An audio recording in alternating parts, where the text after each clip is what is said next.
We hear the phrase mental health crisis everywhere. What does that actually look like on the ground today? Really great question. We are seeing a lot of anxiety being the number one issue globally, followed by depression. And anxiety is this constant worrying and anticipating that something bad may happen in the future. And it is pretty rampant. It really is problematic because people, when you have anxiety, you're often in a fight or flight response. Why do you believe stress, anxiety, and overwhelm have become so common, even among successful people? People say it's because of the internet and social media, particularly in youth, right? I think it is that we live in a world that promotes too many expectations on people. But I think they add a lot of stress to people. Also something we're either ingesting or breathing or something, that there's some. When this World Health Organization, WHO, predicts mental health number one global health issue by 2030, what warning should humanity take seriously right now? I think we should take it seriously, like we do. And in fact, it is depressive disorders that the World Health Organization is seeing as problematic. Anxiety feeds depression because it's constantly thinking negatively about your future. And that gets very depressing. What if I don't make it? What if they don't like me? What if I don't have money? What if I end up homeless? What if all those kinds of anxious thoughts lead to depression? You strongly believe this transformation is possible. You know what it is that there's a couple of things. One is that many people feel they don't need a therapist or a guide or somebody to help them. They feel they can do it on their own. So folks, you have tuned into TGV and hearty welcome to the Guiding Voice podcast series, the world's only quadrilingual podcast at this moment of recording, and we are trying to embark into multiple languages as we speak, and here we embark on transformative conversations for a better future, and we want to simplify and amplify your journey to success. I'm your host Navin Samala, dedicated to making the world a better place by bringing you wisdom through valuable discussions with experts designed to simplify and amplify your success. And thank you so much for tuning in.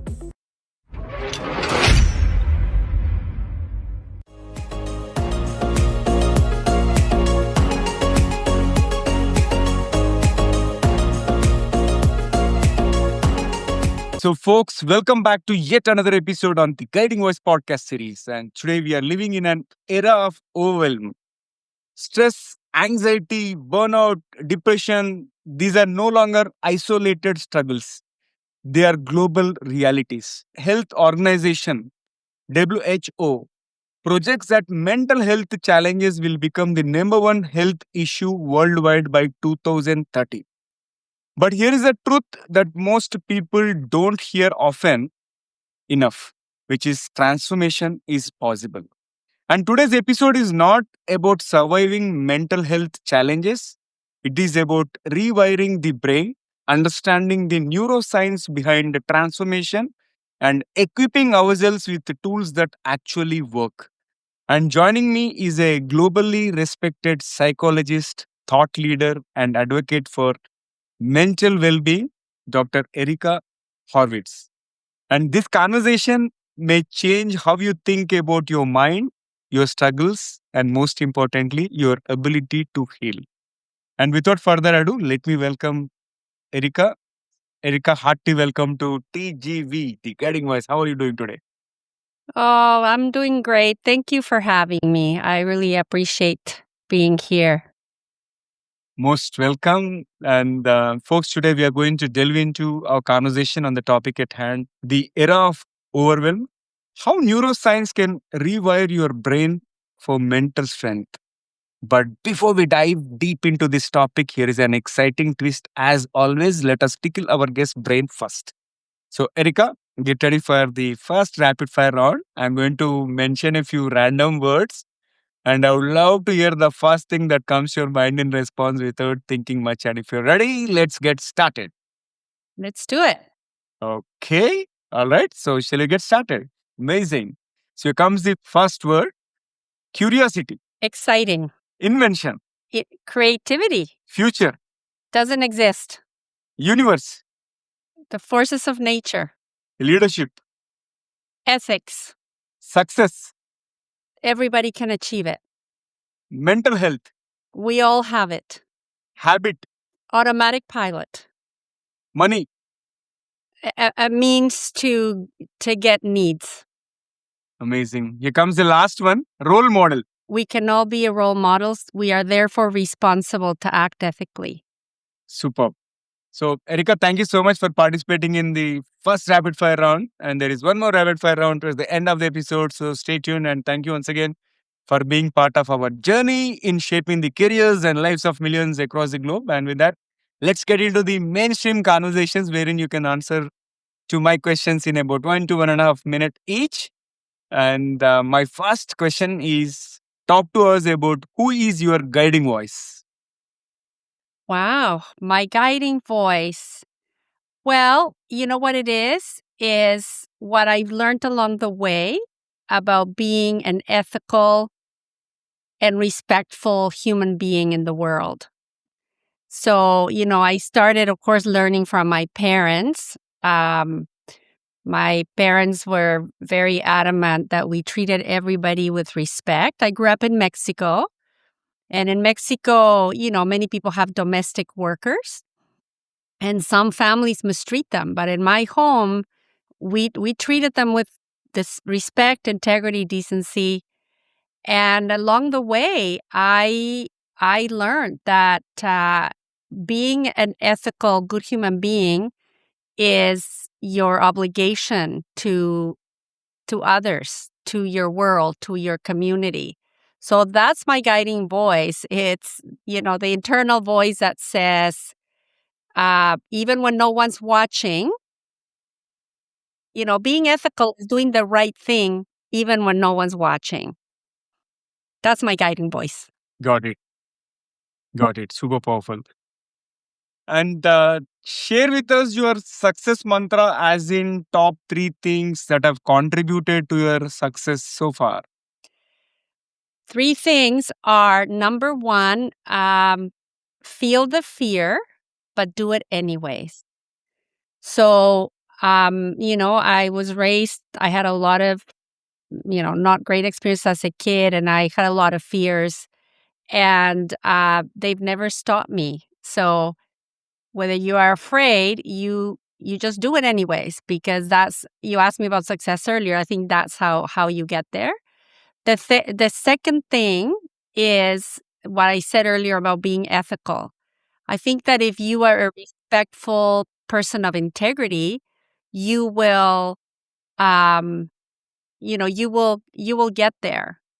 And the third one is, it's going to sound, I don't know how it's going to sound, but it's being a loving human being, fostering love in your heart. Somebody cuts you off in the freeway, you initially get angry, and then I say to myself, foster love, foster love. We don't know what's happening for that person today or why they do that. So I really, I go out for a run and people walk by me and I always say good morning or good afternoon, because I feel that having a loving energy in the world makes a difference. Wow. Spot on. Thank you. Thank you for sharing that. And Erika, we hear the phrase mental health crisis everywhere. What does that actually look like on the ground today? Really great question. We are seeing a lot of anxiety being the number one issue globally, followed by depression.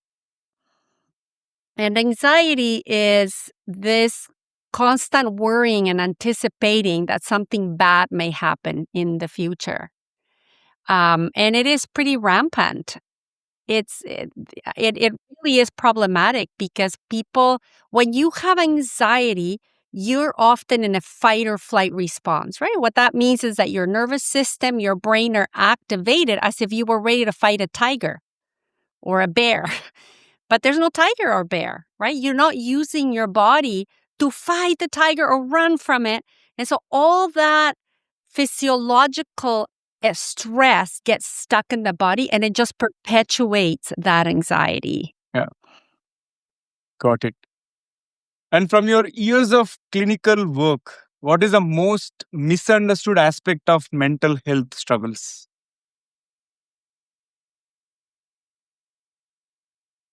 You know what it is that there's a couple of things. One is that many people feel they don't need a therapist or a guide or somebody to help them. They feel they can do it on their own, and so they wait too long to get help. And the other thing is that people feel that going for help is for the mentally ill, right? Like the mentally ill or the people that are truly not well. And so mental health is all of us. It's all of us. Today you and I can be thriving, we can be doing great, but we can have a traumatic experience tomorrow and be a royal mess in our mental health, right? Or lose your job and now you're anxious. Will you make enough money? So we all have a brain and we all have a mind, and the mind can get on well for all of us. And so that's to me a big myth that there's only a few people that have problems with their mental health. And it's really all of us. All of us. You're not going to find anybody who's 25 or 30 or 40 who hasn't had troubles with their mental health. Also, why do you believe stress, anxiety, and overwhelm have become so common, even among successful people? That is to me the big question to ask in our century. There's many theories out there. Some people say it's because of the internet and social media, particularly in youth, right? People think that that's why. I'm not sure that that's the case. It may be a contributor. I think it is that we live in a world that promotes too many expectations on people. And it varies throughout cultures, right? But, if you're in urban areas in most parts of the world, you're trying to achieve, you're trying to be successful, you're trying to be thin, you're trying to be beautiful, you're trying to, be the best, and it does vary across cultures what those social expectations are. But I think they add a lot of stress to people. People that maybe live in smaller little towns, villages, where they're just, doing their daily thing, they experience less stress. So I think it's the amazing amount of social expectations. And if I can add, I suspect, but I don't have raw data for you, that it's also something we're either ingesting or breathing or something. That there's something in our diets or in the environment that is messing with the brain, the health of our brains. It's so rampant that I really feel strongly about that. I do know that there's a lot of studies on the microbiome of the digestive system, and they're finding that it does have a connection to brain health. So I have a feeling there's something to that as well. Also, when this World Health Organization, WHO, predicts mental health will be the number one global health issue by 2030, what warning should humanity take seriously right now? Yeah, I think we should take it seriously, like we do. And in fact, it is depressive disorders that the World Health Organization is seeing as problematic. I just spoke about anxiety a few minutes ago. Anxiety feeds depression because it's constantly thinking negatively about your future, and that gets very depressing. What if I don't make it? What if they don't like me? What if I don't have money? What if I end up homeless? What if All those kinds of anxious thoughts lead to depression. So, and this prediction's been around for a while. I used to work at a large university in Canada, and we were telling students that years and years ago, right? Like there is a real issue, and we must take it seriously, and we must seek for ways to transform that, to start taking it seriously and thinking, okay, what can I do personally to improve my mental health? And is there something I can do in my community to help the mental health of the people around me? Right. Got it. Got it. Got it. And also, you strongly believe this transformation is possible. So, what gives you such confidence in the message? Well, many reasons. One is I had a lot of childhood trauma and a lot of personal pain. And I went to therapy in my late 20s, really felt so much better. Then, of course, I've done all my studies in psychology and I've been practicing psychotherapy for 35 years, so I can't count the hundreds of people I've seen. And that's to me what I love about my work, that I see that human beings have an amazing ability to transform. And then many years ago, about 10 or so years ago, my brother who has bipolar disorder, which is a disorder where you have either deep depressions or mania where you get, very euphoric. And he was very unwell, very difficult to be around. And he surrendered to the help of a group. He did this in a group setting, and he transformed. And I don't promote that people don't take medication, but in this case, he did not take medication for bipolar disorder, which is usually what you need to do. And he transformed in ways that are beyond anything I've ever seen in my over 30 years of practice. And that says to me, boy, if somebody who has a mental health disorder, which is really the brain malfunctioning, he can do that, we all can. We all can, right? And his big transformation was, because I've been doing, many of these interviews and vocalizing what is it that he did. And what he achieved is such a profound level of awareness. So he can be aware that, oh, I'm starting to feel depressed, or I'm starting to feel manic, or my mind is doing this, and then he has tools to not let himself go to all those extremes. So we all can. And there's neuroscience now that is indicating that a lot of these therapeutic interventions and tools actually change the brain. So now we have science that says, yes, it is possible. Okay. Now let's double click on this neuroscience. So, what does this rewiring the brain actually mean in simple and practical terms? Okay. So what neuroscientists have found is through, how we have very good technology to scan the brain now in the last 20 years or so. And so they have found, for example, if you're thinking anxious thoughts like, oh, what if this happens? And, what if that happens? And so on. They have found that there's neural pathways in the brain that are active, right? They're just automatically active. And what they have found is that with some of the, strategies we teach, many of them are mindfulness based. You interrupt the neural pathway, and then you can actually create new neural pathways or strengthen neural pathways that are healthier and more supportive by applying some of these strategies. And of course, when you apply one of these tools or strategies over and over, your brain just gets habituated to doing it that way instead of your automatic way, which is usually the anxiety or depressive or negative thinking, or people have a lot of self-criticism. We can change all that with these strategies, and in the end, have that be more your default setting than your usual anxious thinking or negative thinking. Right. Got it. Also, many people think mindfulness is either passive or spiritual, right? So, how does neuroscience change that perception? Very good question. I'm guessing that many of the neuroscientists who got interested in it, they themselves had been practicing mindfulness meditation and got curious. In fact, John Kabat-Zinn, who is a microbiologist, but he worked at a university in Massachusetts, and he used to practice mindfulness. And there was a lot of people who had a lot of chronic pain. Nothing was helping them. He thought, well, I'm going to teach them mindfulness and yoga and see if it works. And he developed the program Mindfulness-Based Stress Reduction, which is now offered worldwide.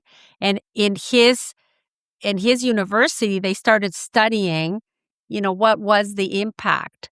And so he's one of the first people to bring mindfulness to science, mind-body medicine. And then there's been many others. There's many therapies. And so they borrowed from the mindfulness spiritual traditions, if you want to call it that. And then they studied them in science and developed psychological and physiological strategies using mindfulness. So mindfulness is really cultivating awareness of the present moment. I mean, that's really what it is, right? Like being aware of the present moment. And yes, it comes from some, Eastern traditions, but now it's very much become a very evidence-based scientific approach to improving mental and physical health, actually. Mm-hmm. Mm-hmm. Got it. Now, talking about reducing the overwhelm, like, can you share one or two evidence-based tools that our audience can start using today in order to reduce overwhelm? Absolutely. So overwhelm is the experience of feeling that you have more demands on you that you can manage. So the demands on you feel bigger than what you have in you to meet the demands, right? So you feel it's coming at you and it's too much. A lot of that overwhelm is caused by the mind. Not just because you have a lot of things to do, is your interpretation of having a lot to do. So the mind is I always say the mind can make it or break it, right? Because the way you see something, what you're telling yourself. So when we talk about overwhelm, the first thing we want to do is, what am I telling myself? Right? Am I fretting about it? Am I worrying that I'm not going to make it? I'm not. So then we say, if you come to the present moment, which is the only moment where you have any power, you can't do anything that's already happened. You can't walk into a future. When you said earlier the word future, and I said it doesn't exist, because it doesn't exist. When I get there, it's now the present, right? I'm always in the present. So the strategy is, watch your mind. And if you're having thoughts that create overwhelm and stress, they're not helpful. So rather than staying in those thoughts, and that's where mindfulness comes in. Mindfulness says, oh, I have awareness that I'm having those thoughts. So I'm going to shift my attention to the present moment. And one simple way of doing that is using your senses. What are 5 things I see right now, wherever I am? And you pay attention. I see a picture on the wall, and I take the colors and the textures, and I see an ornament on my desk, and I take the details. And then you do 5 things like that of seeing. And then what are 5 things I hear? There's many environments where there isn't 5 sound. So you would just take a longer moment to attend to the sounds. And if there's no sound, you sit quietly with curiosity. What is it like to listen to nothing? And then you say, what are 5 things I can smell? You can smell the air. You can put your hands together, smell them. You can smell your clothes. You can smell your phone. And if it doesn't smell like anything, just pay attention. What is it like to smell nothing? And lastly, 5 sensations. Can I feel my feet touching the ground? Can I feel my clothes touching my neck? Can I touch the fabric of my clothes and pay attention to the texture? So you do 5 things of each of the senses. We don't do taste because who carries 5 flavors, right? But if you're drinking tea, you could actually, take a sip and pay attention to that. What neuroscientists have found is that when you say, oh, there's those thoughts that are upsetting, they're not helpful, you've interrupted the neural pathway. of overwhelm or anxiety. And by paying attention to 5 things of each of the senses, you've maintained your attention long enough on the present moment to get your brain to activate neural pathways that are more about being present. And I'm telling you, I've used that. I've had moments where I'm overwhelmed and I remember, oh, yeah, the 5 things exercise, I'm going to do it. And it works on the spot. But if you do it over and over and over, even if you're not overwhelmed, if you remember just to do it, you actually get your brain to wire itself more for being present and less to be in the mind with all those upsetting thoughts. Right. And why do people often know what's good for them but still struggle to change? Oh, I love that question. Um, that's the automatic pilot.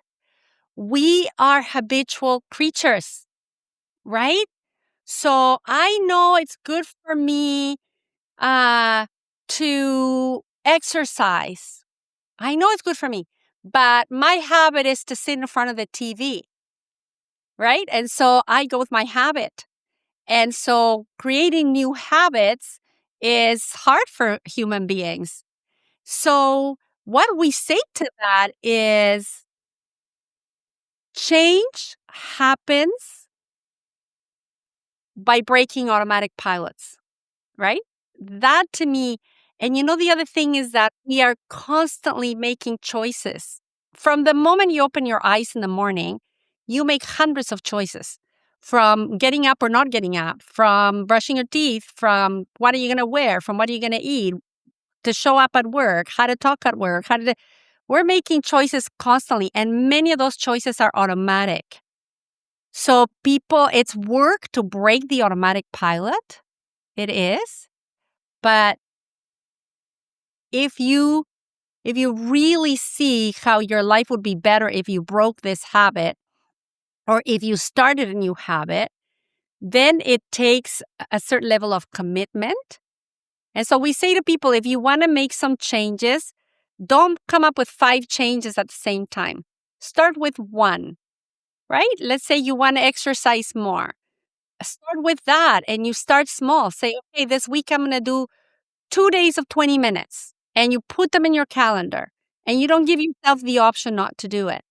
But it is hard for people because the automatic pilot is usually easier than change. Okay.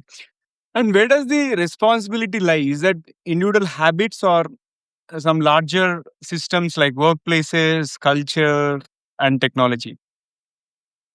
Again, great question. We live in a world where, yes, I think that societies, workplaces, communities do have a responsibility to their members, to their workers. Sadly, many communities or workplaces may not take that seriously, may not be supportive. And so it ends up leaving the person with a responsibility for their well-being or for change.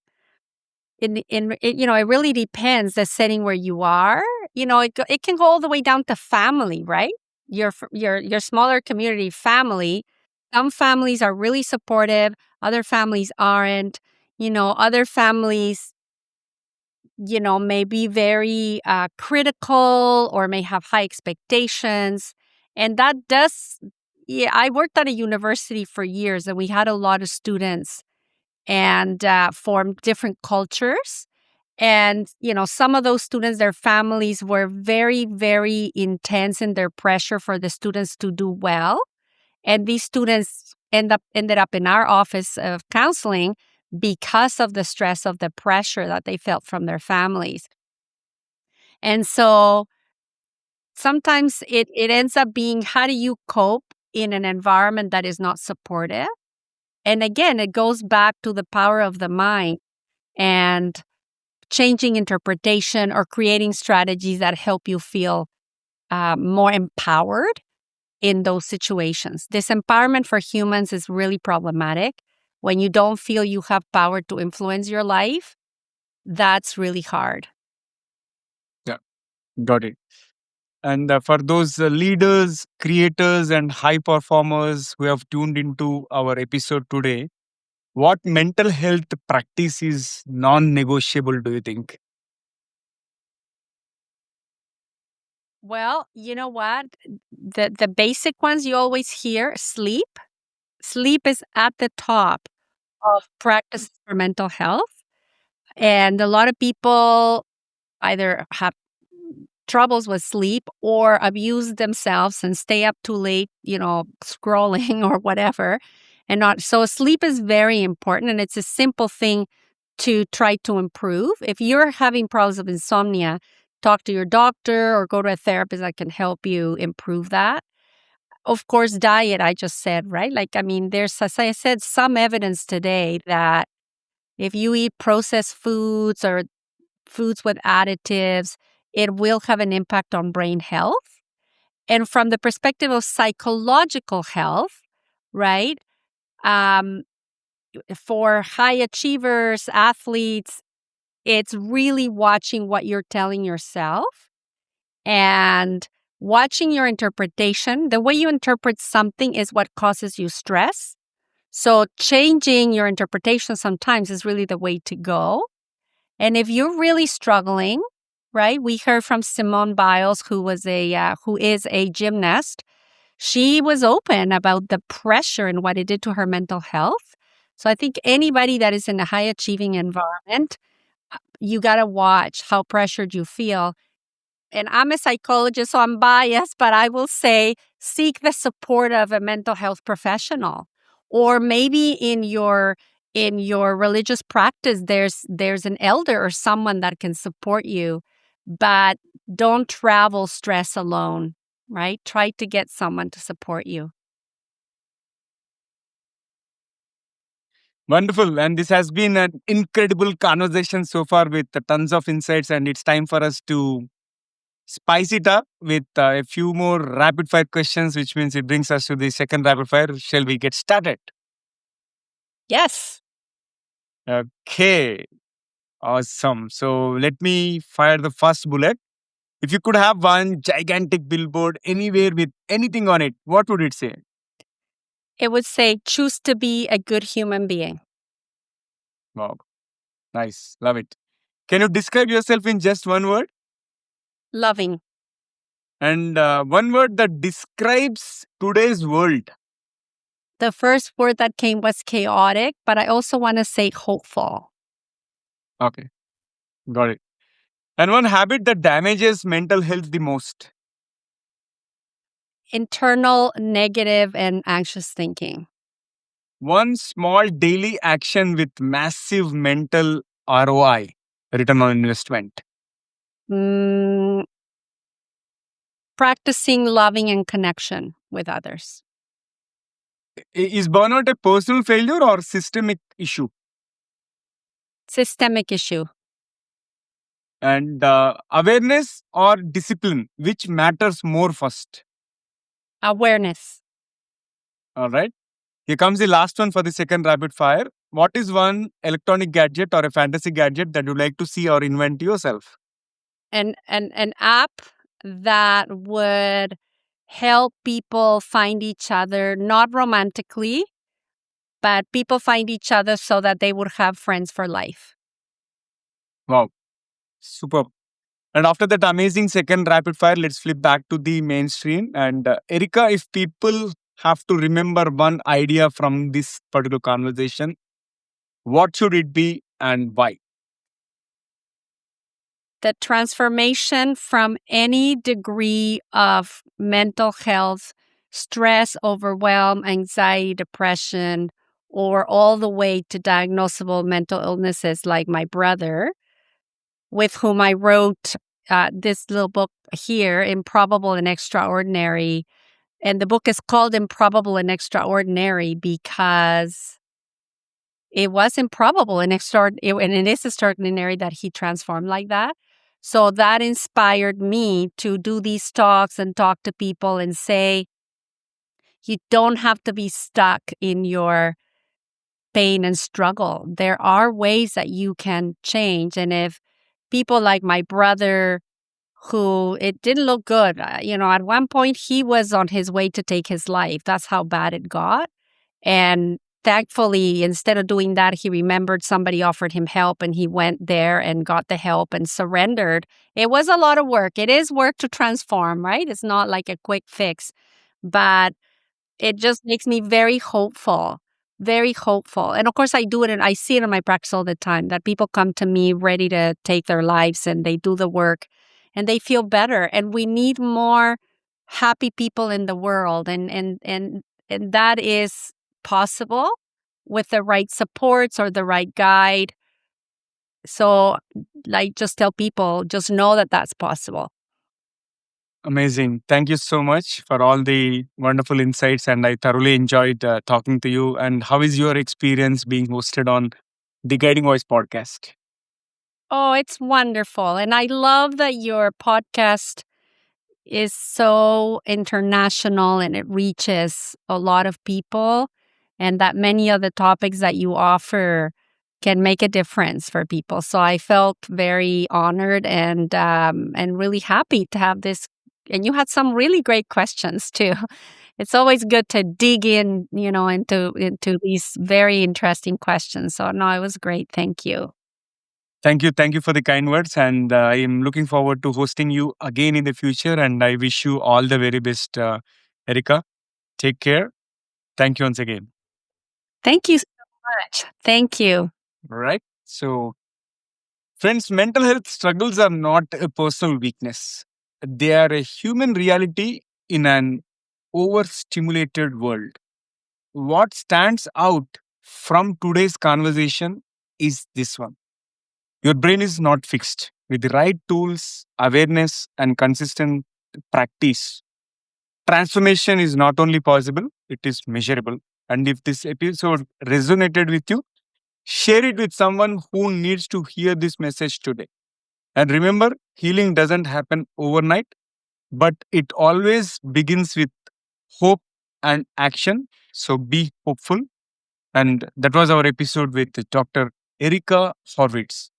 And before we jump into the fun trivia section, we have a quick request. As mentioned, if you have enjoyed this conversation and found it useful, please share with at least 3 of your friends or colleagues who would also like TGV, the guiding voice. So spread the knowledge and help others grow just like you. Now it's time to cruise into the trivia segment. And after having amazing conversation about mental health issues, mental wellness with Dr. Erika, I thought of presenting you few lesser known facts about origins of mental health. You know, the industrial revolution left a psychological imprint that still affects us today.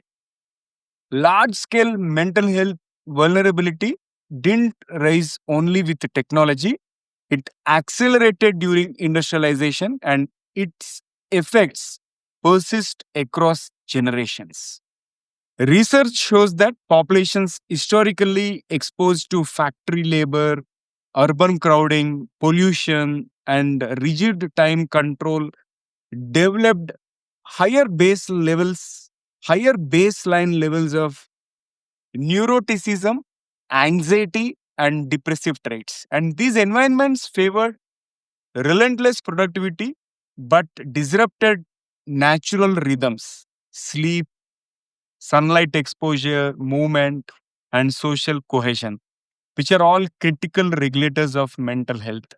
Surprisingly, studies show these psychological effects remain visible centuries later, even after industries disappeared, suggesting that intergenerational and cultural transmission of stress patterns. And in short, modern mental health issues are not only personal or digital, they are historical and systemic. And folks, mental health challenges did not suddenly appear because people became weaker. They emerged because the world changed faster than the human nervous system could adapt. So that is it from the trivia perspective. But before you go away, here is my question: what is that you are doing to protect your mental health? Tell me about the habit that you are following, and I would love to read your comments. That's it for today. Thank you so much for tuning in and also for being part of our awesome TGV family. So until next time, take care, Stay inspired and remember the best is yet to come. Goodbye for now. See you all in the next episode with another amazing guest. Take care. Love you all. Bye bye.